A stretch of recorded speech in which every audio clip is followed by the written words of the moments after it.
Okay, these are my five people, and this is my speech note card with my author author title quote, and my three main points. And this is my visual aid. Okay, y'all ready? Alright.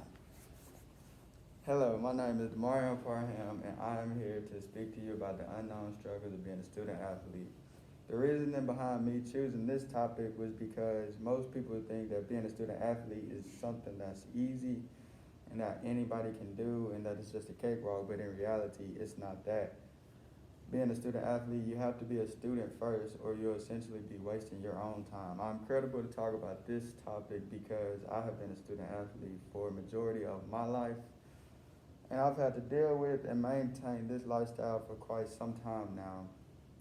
I think that in my speech, you will see that being a student athlete is not just, easy. You will get to see the other side of it, and you will get a better viewing of what athletes actually go through.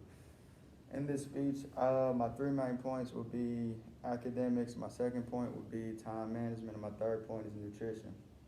And with that being said, I'll move on to my first point, which is academics. With academics, most student athletes feel like they're just here to play football or play basketball or their sport, but that's not true. You have to worry about your academics because that's what you're here for. You're here to go to college, you're here to get an education so that you have a better job in your life, so to set your family up.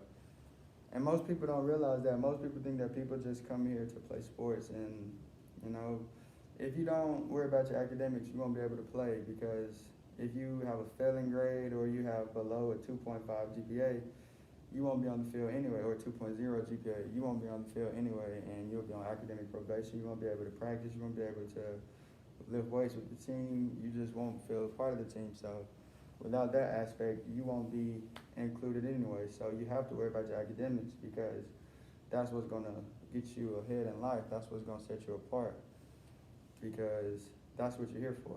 And on to my second point, which is time management. You have to do a lot more than just practice and play games. It's not just that simple aspect because you're recommended to get 7 to 9 hours of sleep in the day. So let's say you get 9 hours of sleep at nighttime. That leaves you with 15 hours. And our schedule right now with Corona going on, with no football season, we have film at 7 in the morning, which lasts about 30 minutes to 45 minutes. Some people have study hall at 8 o'clock. So 7 to 7:45 you have film, then you have study hall at 8, which lasts an hour. Then from 9 to 12 you have class. Then you have to eat at 12 and get ready for workouts depending on what time you get out of class. Me being me, I don't have class after 12, so I work out at 1. And certain days you have practice, so we work out at 1, we get done at 2:50. You get done at 2 o'clock, so you have to be on the field at 2:50. You got to start getting dressed around 2:30. So practice lasts from 3 to 5. So that's 10 hours out of your day that you're focusing on football and school, and you have to eat. So that leaves you with 5 hours. You have to be able to manage your time. You have to be mature enough to do your work on your own, or it won't get done. And you have to be an adult about that. That's something that time management teaches you, and it helps you become more of an adult. In college, it's not the same in high school where you could just coast by because a lot of teachers give work for no apparent reason and they just load you up with work. So you have to be able to balance everything or you'll just be out of whack and you'll be lost. And that's a lot of people's problem. They don't realize that being a student athlete, you have more to balance. A lot of people have trouble just balancing their regularly scheduled with just class and like work or something like that. But when you're a student athlete, you have weights, film, all that you have to put into one day, and you also have to get your rest because if you don't get your rest, you won't have the energy. And that moves me to my third point, nutrition, which I'll use my visual aid. This is a preferred or something that a suggested meal plan for an athlete. And it reads off the first day, Monday, Tuesday and Wednesday that yeah, I printed off the first 3 days, and you're supposed to eat 5 times a day. With each course, I mean, yeah, with each meal having over 400, 500 calories. So that's what I'm saying. That's a lot. You have to eat. You have to eat. That's the most important thing of being an athlete.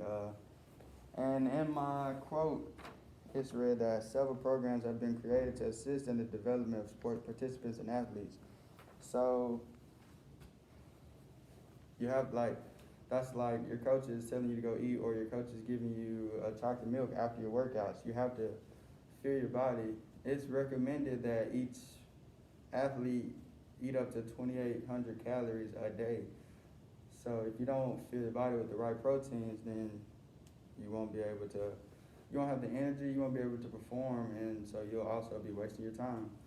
And that moves me to my conclusion. Thank you for listening to my speech today. I think now you should have a better overview of what athletes actually go to. And to remind you of my main points, my first point was academics and how if you don't handle your business in the classroom, you won't be on the field. My second point was time management, and that was about how you have to balance everything just to have a steady life. And my third point was nutrition, to where if you don't eat everything you're supposed to be and maintain your weight, then you'll just get bullied on the field or on the court. And I think now you should have a better overview. And thank you for watching my speech.